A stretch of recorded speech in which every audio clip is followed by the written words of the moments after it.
დაზიანებული ფილები, მოუწესრიგებელი სასეირნო ბილიკები და უმოქმედო შადრევანი. უკვე რამდენიმე კვირაა ბათუმში ევროპის მოედანზე ასეთი მდგომარეობაა.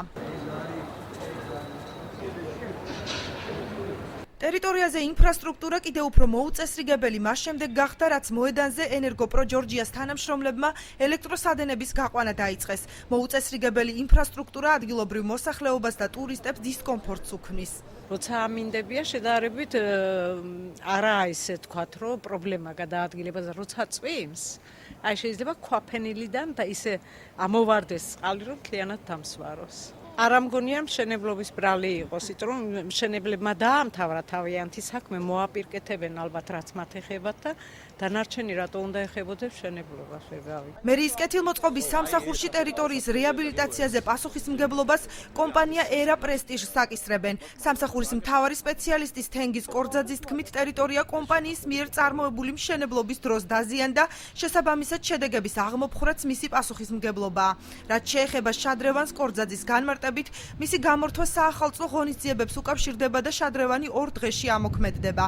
გარკვეული შეთანხმება იყო მერიასთან, მიეცა ნებართვა, რომ ელექტროკაბელები გაიყვანა და აქედან გამომდინარე, როცა დასრულდება ეს სამუშაოები, კომპანია იღებს ვალდებულებას თავისი სახსრებით აღადგინოს მოედანი.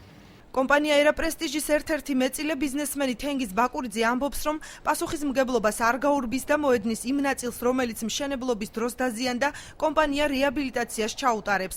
თუმცა რა ვადებში მოხდება ევროპის მოედნის ინფრასტრუქტურის მოწესრიგება, ბიზნესმენი ვერ აკონკრეტებს, რადგან მოედნის კეთილმოწყობა მიწისქვეშა კომუნიკაციების სამუშაოების დასრულებაზეა დამოკიდებული.